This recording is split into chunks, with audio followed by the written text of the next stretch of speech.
Saya berkenalan dengan seorang pria berinisial Acil yang berasal dari Bandung.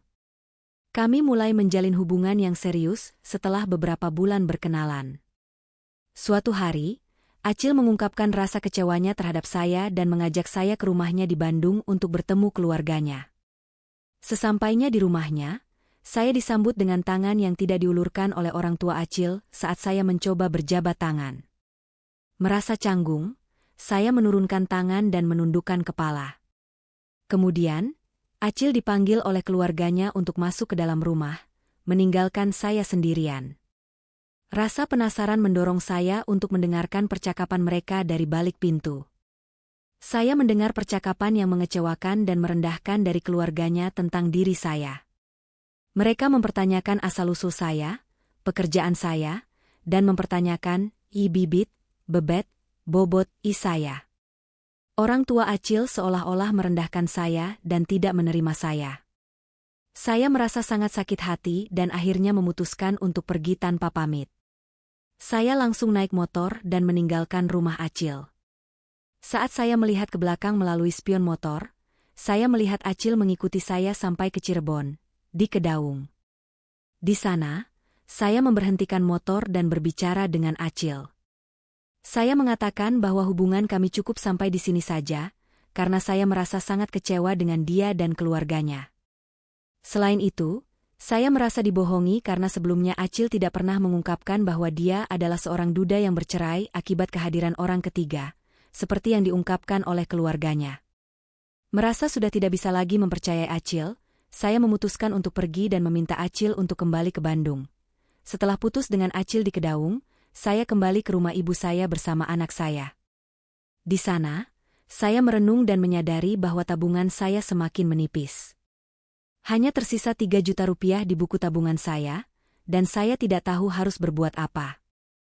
Dengan pikiran yang nekat, saya memutuskan untuk mencoba peruntungan di Malaysia dengan sisa uang tersebut. Keesokan harinya, sebelum saya berangkat ke Malaysia, keluarga Acil datang ke rumah saya. Untungnya, ibu saya sudah tidur saat itu, sehingga saya yang menyambut mereka. Saya bertanya pada Acil, "Mau apa kamu datang ke sini?" "Saya sudah bilang hubungan kita sudah berakhir. Kamu percuma membawa keluargamu ke sini, karena besok saya akan berangkat ke Malaysia. Lanjutkan hidupmu dan kembalilah bersama keluargamu. Saya tidak mau disebut pelakor dalam keluargamu." Setelah beberapa saat, Acil dan keluarganya pergi. Keesokan harinya, saya meminta izin kepada ibu saya untuk pergi ke Malaysia. Saya berkata, "Ibu, titip anak saya. Saya mau pergi ke Malaysia untuk bekerja. Saya tidak bisa memberikan susu dan makanan untuk anak saya di sini. Saya tidak mau merepotkan ibu terus." Ibu saya memberi doa restu, dan dengan semangat saya berangkat ke Malaysia. Kepergian saya ke Malaysia adalah secara ilegal, tetapi saya berencana untuk pulang setiap 29 hari untuk mencocokkan paspor agar tetap valid. Saya berangkat dari rumah ibu saya, menuju Bandara Soekarno-Hatta di Jakarta. Karena bertepatan dengan hari libur, tiket pesawat pada hari itu sangat mahal dan sulit didapatkan. Saya mencoba mencari-cari tiket melalui calo dengan harga yang fantastis, 2,5 juta rupiah, sehingga sisa uang di tangan saya hanya tinggal 500.000 rupiah. Meski begitu, saya nekat membeli tiket tersebut melalui calo demi bisa sampai ke Batam. Sesudahnya, saya naik pesawat untuk pertama kalinya. Saat pesawat lepas landas, telinga saya terasa budek dan hati berdebar-debar, tapi setelah itu rasanya seperti naik bus saja. Ketika tiba di Batam, saya bingung karena belum pernah punya pengalaman bepergian jauh sendirian. Dengan hanya 500.000 rupiah di tangan, saya bertanya kepada orang-orang di Batam tentang cara menuju Malaysia. Mereka memberitahu saya bahwa saya bisa naik kapal feri ke Pasir Gudang. Saya pun membeli tiket kapal feri seharga 400.000 rupiah, sehingga sisa uang di dompet saya tinggal 100.000 rupiah. Saya berharap perjalanan saya ke Malaysia berjalan lancar, tetapi ternyata ada hambatan. Saat tiba di pelabuhan Pasir Gudang, saya ditahan oleh petugas pelabuhan yang bertubuh kekar. Mereka menanyakan siapa yang akan menjemput saya di Malaysia. Saya menjawab bahwa tidak ada yang menjemput, dan mereka memberitahu saya bahwa saya harus membayar 350 ringgit untuk masuk. Uang di dompet saya hanya tinggal 100.000 rupiah, sehingga saya tidak mampu membayar. Saya pun disuruh keluar dari pelabuhan. Dengan hati yang berat, saya duduk menepi di pelabuhan, merenungi nasib dan mengadu kepada Allah. Ya Allah, cobaan apa lagi ini yang harus saya lalui? Saya di sini berniat sungguh-sungguh untuk mencari uang demi nafkah anak saya. Air mata saya pun menetes.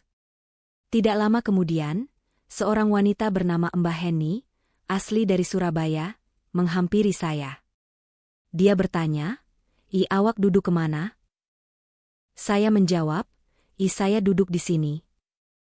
Dia tertawa dan berkata, Maksud saya, awak tinggal di mana?" Saya menjelaskan bahwa saya tidak tahu dan hanya ingin bekerja di Malaysia. Heni bertanya lagi, emang nggak ada tujuan, Tea?" Saya menjawab, tidak ada, dan saya ditendang dari pelabuhan karena tidak ada yang menjemput saya. Karena saya tidak ada yang menjemput di Malaysia, saya bingung harus bagaimana. Mbah Heni, wanita dari Surabaya, berkata, sudah, saya bantu kamu. Saya juga sama-sama orang Indonesia, dan dulunya saya mengalami hal yang sama. Dia menawarkan untuk membayar biaya masuk pelabuhan, agar saya bisa lolos dari pasir gudang. Bagaimana nanti kalau kamu sudah di Malaysia? Tinggal di mana? Tanyanya. Saya menjawab, tidak tahu, saya hanya modal nekat.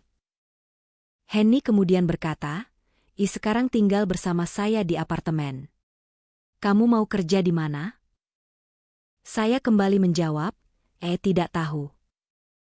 Heni merasa bingung, kamu serba tidak tahu ya. Akhirnya, Heni menawarkan, kebetulan saya bekerja di sebuah kedai. Nanti saya carikan kerja juga di restoran di Malaysia. Sementara itu, tinggal dulu bersama saya, dan jika sudah kerja, kita bisa sewa apartemen bersama. Dengan keadaan uang yang sudah habis dan pikiran yang kacau, saya menerima tawaran Heni. 1 hari kemudian, saya tinggal di apartemennya. Keesokan harinya, saat Heni pulang sore, dia membawa kabar baik. Dia mengatakan bahwa saya diterima bekerja di restoran air biru di Malaysia dengan jam kerja mulai pukul 5 sore hingga 2 pagi. Alhamdulillah, saya merasa beruntung mendapatkan bos yang baik di restoran tersebut. Saya meminta kepada bos untuk transaksi gaji harian, karena saya tidak memiliki uang Malaysia dan memerlukan uang untuk kebutuhan sehari-hari. Bos mengizinkan saya menerima gaji harian. Saya juga harus keluar dari Malaysia setiap 29 hari untuk mencocokkan paspor, yang membutuhkan biaya sekitar 450 ringgit setiap kali, dengan 100 ringgit untuk naik kapal feri dan duduk di Batam. Dengan bantuan Heni, saya bisa mulai bekerja dan tinggal sementara di apartemennya. Kami sepakat untuk berbagi biaya sewa apartemen setelah saya mendapatkan gaji. Meski awalnya sulit, saya bersyukur atas bantuan Heni dan kesempatan untuk memulai hidup baru di Malaysia. Saat itu, untuk biaya mengambil orang di pelabuhan, saya membutuhkan sekitar 450 ringgit, yang setara dengan 1 juta rupiah karena nilai tukar rupiah saat itu adalah 2.900 rupiah per 1 ringgit. Bos di restoran setuju untuk memberikan gaji harian sebesar 150 ringgit. Saya mulai bekerja dengan giat dan bos saya sangat menyukai cara kerja saya. Beberapa bulan kemudian, saya bisa mengirim uang gaji saya kepada orang tua di Indonesia. Namun, setelah 4 bulan bekerja, saya tidak mendengar kabar tentang anak saya. Rasa rindu yang mendalam mendorong saya untuk menelepon ibu saya pada suatu malam setelah pulang kerja. Saat menelepon, ibu saya mengatakan bahwa anak saya baik-baik saja, tetapi kiriman uang saya kurang. Saya merasa bingung karena sudah mengirim semua gaji saya. Tiba-tiba, kakak saya mendengar percakapan kami dan memperhatikan kode wilayah panggilan saya. Kakak saya berkata kepada ibu, "Ibu, ini kode negara berbeda. Ini kode Malaysia." Ibu saya kemudian menegur saya, "Kamu ada di mana?" Jawab jujur. Saya tidak bisa berbohong kepada orang tua saya, jadi saya mengakui bahwa saya berada di Malaysia. Ibu saya marah dan berkata, Kamu di sana bukan untuk bekerja, tapi untuk bersenang-senang. Anakmu di sini bersama kami. Saya menjelaskan kepada ibu saya, Ibu, saya ke Malaysia untuk bekerja, bukan untuk bersenang-senang. Buktinya, setiap bulan saya selalu mengirim uang.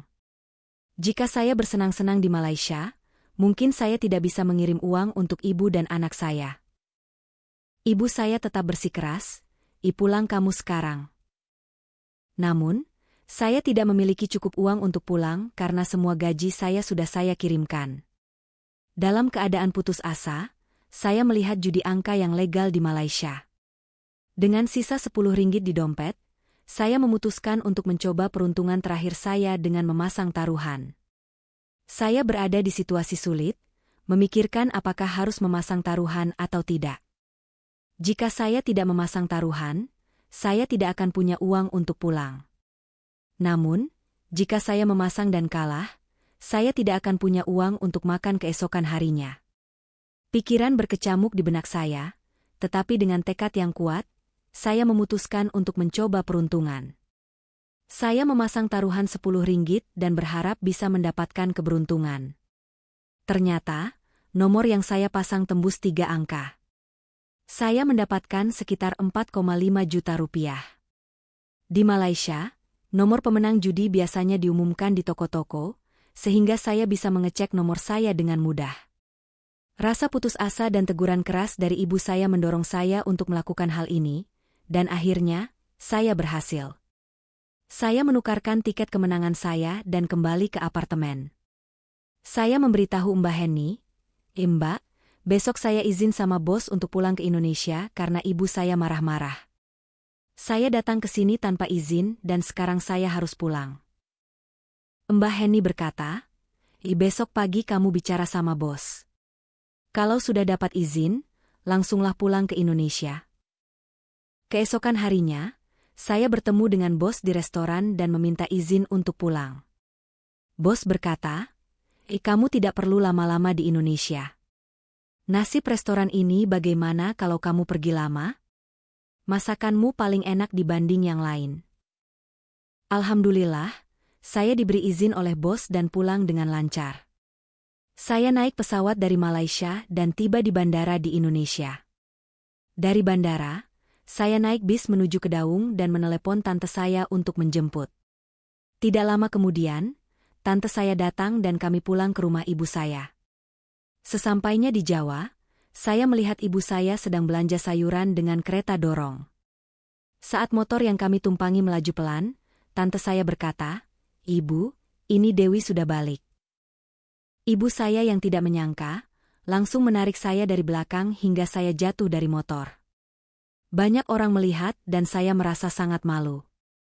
Ibu saya memarahi saya di depan orang banyak. Kamu ini anak durhaka?" teriak ibu saya.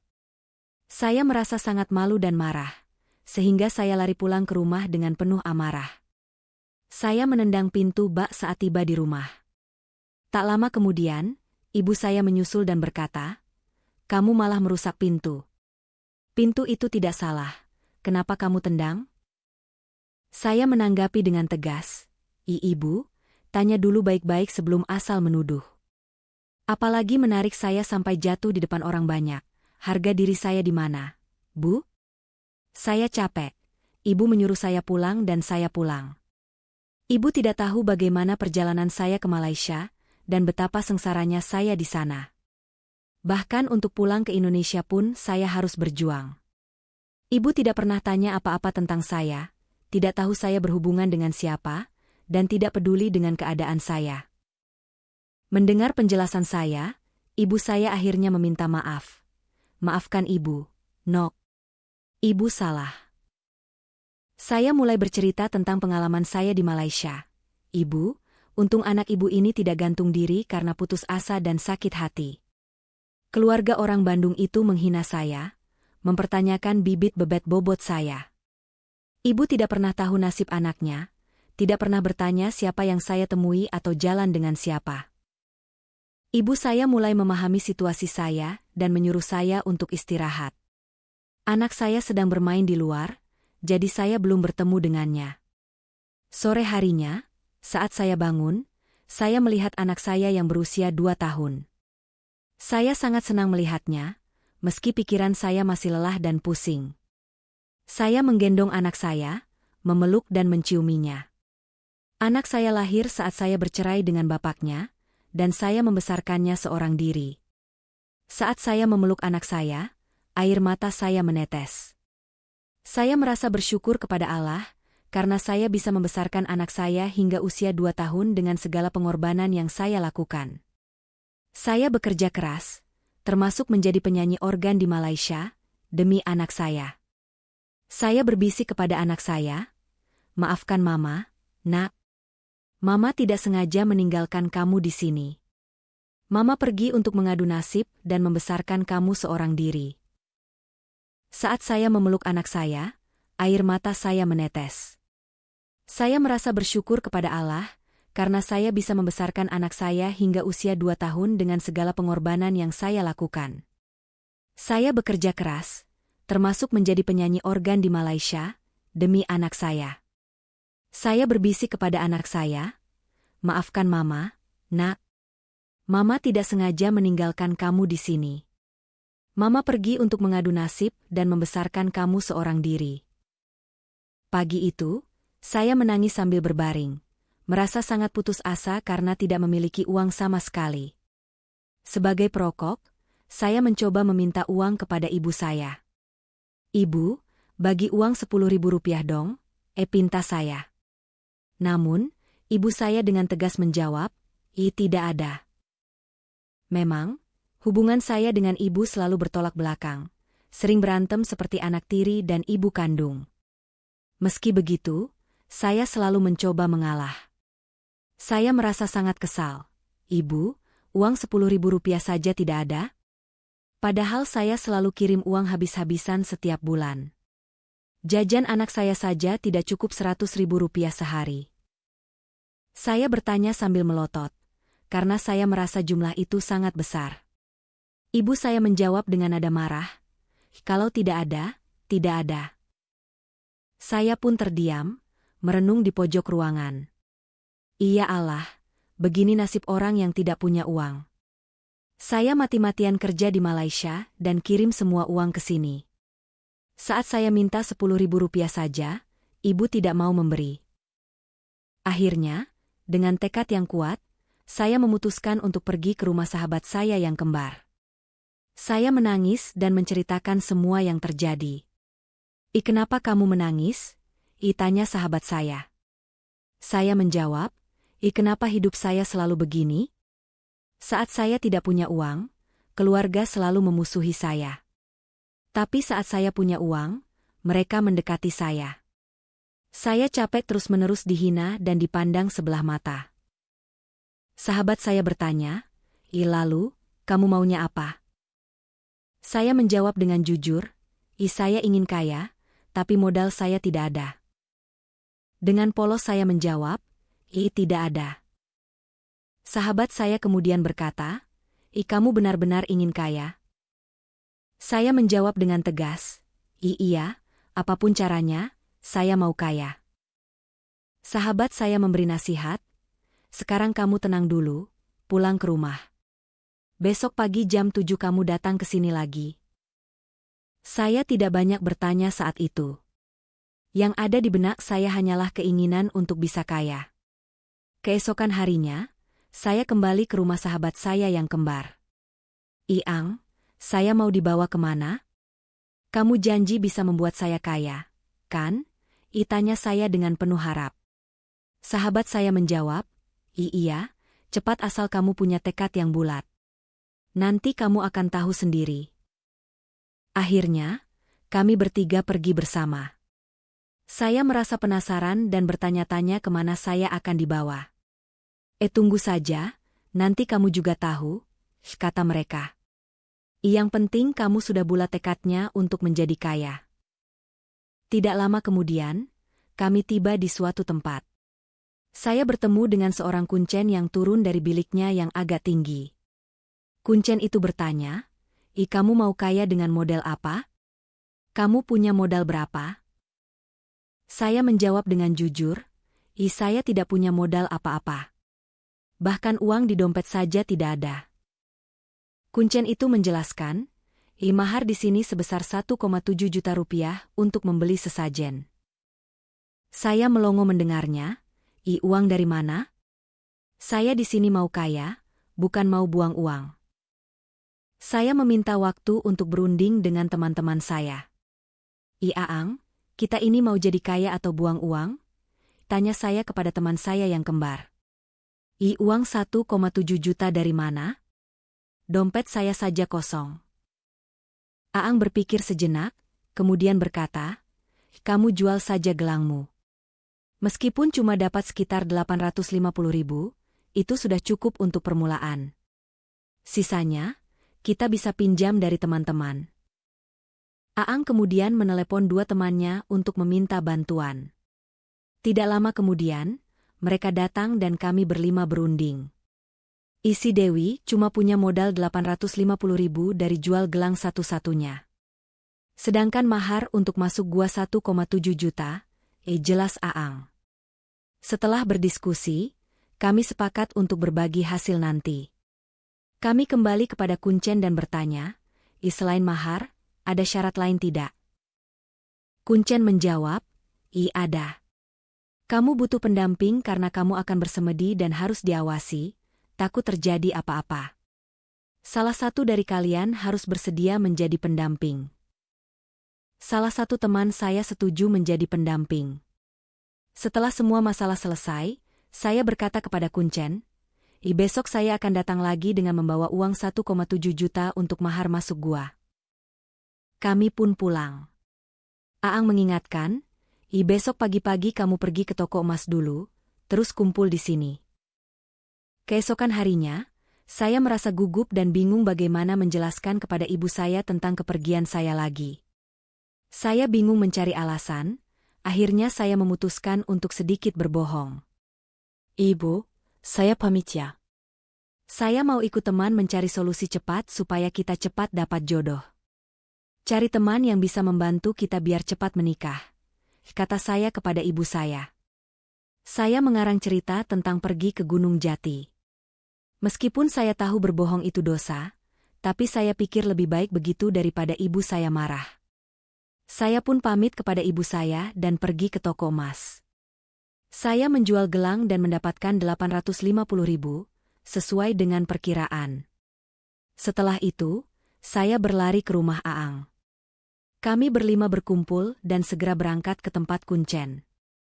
Setelah sampai di sana, Kuncen berkata, tunggu di sini sekitar 1 atau 2 jam. Setelah itu kita akan naik ke atas setelah waktu lohor. Saya menunggu sambil Kuncen pergi untuk membeli persyaratan naik ke atas. 1 jam kemudian, Kuncen kembali membawa 2 plastik besar. Dia bertanya, kamu bawa tumbal enggak? Kemarin kan tidak diomongin. Saya terkejut. Tumbal? Kenapa sekarang ada tumbal? Saya mencari di dompet dan kebetulan ada foto orang yang saya benci. Iya, saya bawa foto orang yang saya benci ini, kata saya sambil menunjukkan foto tersebut. 1 jam kemudian, Kuncen kembali membawa 2 plastik besar. Dia bertanya, kamu bawa tumbal enggak? Kemarin kan tidak diomongin. Saya terkejut. Tumbal? Kenapa sekarang ada tumbal? Saya mencari di dompet dan kebetulan ada foto orang yang saya benci. Iya, saya bawa foto orang yang saya benci ini, kata saya sambil menunjukkan foto tersebut. Kuncen berkata, tulis namanya di belakang foto itu. Kenapa kamu benci sama orang ini? Dia selalu merendahkan saya, jawab saya. Perempuan atau laki-laki? Tanya Kuncen lagi. Laki-laki, jawab saya. Kuncen mengambil foto tersebut dan mulai mempersiapkan sajennya. Saya penasaran dan bertanya, boleh saya lihat sajen itu? Oh, ya boleh, jawab Kuncen. Saya melihat sajennya yang terdiri dari rujak uni, daleman, jantung pisang, jerutu, kelapa muda, menyan, kembang 7 rupa, dan makanan 7 macam lainnya. Saya terkejut melihat begitu banyak jenis sajen, totalnya ada 41 macam. Gumam saya saat melihat sajen lengkap dengan air putih, air kopi, dan air teh. Setelah semua persiapan selesai, pendamping sudah siap, kami mulai perjalanan ke gua yang terletak di atas bukit. Perjalanan memakan waktu sekitar 1 jam berjalan kaki. Sesampainya di depan gua, Kuncen berkata, hanya bertiga yang bisa masuk, saya, Dewi, dan pendamping. Yang lainnya tunggu di luar gua. Kami bertiga masuk ke dalam gua sementara yang lain menunggu di luar. Di dalam gua, Kuncen memberikan arahan, Dewi kamu harus duduk sila di depan sajen dan tumbal. Mata jangan sampai terbuka sebelum ada kode tanda jin itu keluar. Jika mata terbuka sebelum jin keluar, ritual akan gagal. Jika pendamping lari saat jin keluar, itu juga akan gagal. Semua harus tetap di posisi awal, jangan bergerak satu langkah pun atau menggeser sedikit pun. Saya duduk sila dengan mata tertutup, dan sebelum memejamkan mata, saya melirik sekeliling gua. Gua ini ternyata luas meskipun pintu masuknya kecil. Di dalamnya ada air terjun kecil yang suaranya rintik-rintik. Air terjun itu juga digembok dengan pagar besi kecil. Saya tidak menyangka bahwa di balik pintu gua yang kecil, ada ruang yang cukup luas untuk menampung 1.000 orang. Sebelum memejamkan mata, saya membaca mantra yang diberikan oleh Kuncen. Hadir, hadir. Saya memejamkan mata dalam posisi bersila. Selama beberapa hari, saya hanya bisa mendengar suara rintikan air terjun dan suara-suara malam dari kodok dan burung. Meskipun demikian, saya tetap fokus dan mengikuti arahan Kuncen untuk tidak membuka mata. Waktu terasa berjalan lambat. Saya merasa sudah 3 hari 3 malam di sana, tetapi suara jin belum juga keluar. Saya mulai meragukan apakah ritual ini akan berhasil atau tidak. Kuncen berkata, suara tandanya adalah air yang menggolak. Tidak lama kemudian, setelah saya berpikir demikian, terdengarlah suara air terjun itu. Itu adalah tanda bahwa jin sudah datang dengan suara gemuruh yang menggelegar. Saya ingat Kuncen mengatakan bahwa saya tidak boleh takut atau berpindah posisi. Saya harus tetap dalam posisi semedi dengan mata tertutup, dan pendamping saya juga tidak boleh lari, karena itu akan membuat ritual gagal. Setelah beberapa lama, suara gemuruh semakin besar. Saya merasa jin itu sudah sangat dekat.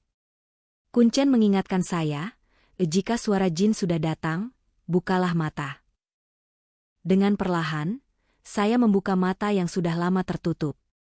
Betapa kagetnya saya ketika melihat sosok besar, tinggi, dan hitam memakai jubah hitam dengan rambut panjang sampai ke kaki. Wujudnya laki-laki dengan taring panjang sampai ke ujung dagu dan mata hitam tanpa bagian putih. Jin itu berkata dengan suara menggelegar, "Mau apa kamu kesini?" Dengan suara gemetar, saya menjawab, saya mau kaya, Jin." Jin itu bertanya lagi, mau kaya kamu modal apa?" Saya menunjukkan foto yang ada di depan saya dan berkata, ini modal saya." Jin itu menoleh ke arah sajen dan mulai menjilati sajen tersebut dengan lidahnya yang panjang. Tanpa berpindah posisi, lidah jin itu menjilati semua sajen yang ada. Oke, saya setuju, katanya. Foto dan kertas-kertas yang ada di sajen itu langsung habis dijilat oleh lidah jin yang panjang. Seiring dengan kepergian jin itu, gua mulai bergetar seolah-olah akan runtuh. Saya dan pendamping saya merasa gua ini akan runtuh dan kami akan tertimbun. Namun, tiba-tiba, jin itu menghilang seketika, dan sajen yang sudah habis berganti menjadi uang dalam sekejap mata. Saya mengucek-ucek mata untuk memastikan bahwa saya tidak bermimpi. Ternyata benar, uang itu ada di depan mata saya. Saking senangnya, saya berteriak, bro, ini uang beneran." Uang itu berupa pecahan 100.000 rupiah dan berserakan di tempat sajen yang kami letakkan. Meski gua itu gelap, uang yang berwarna merah itu terlihat jelas. Cahaya dari pintu gua tembus masuk, dan membuat uang itu terlihat berkilau. Tanpa berpikir panjang, saya segera mengumpulkan uang tersebut. Saya membawa tas besar dan mengisinya dengan uang yang berserakan. Tidak lama kemudian, Kuncen datang untuk menjemput kami, sesuai dengan pesan Jin. Saya merapikan uang itu dan memasukkannya ke dalam tas dengan cepat.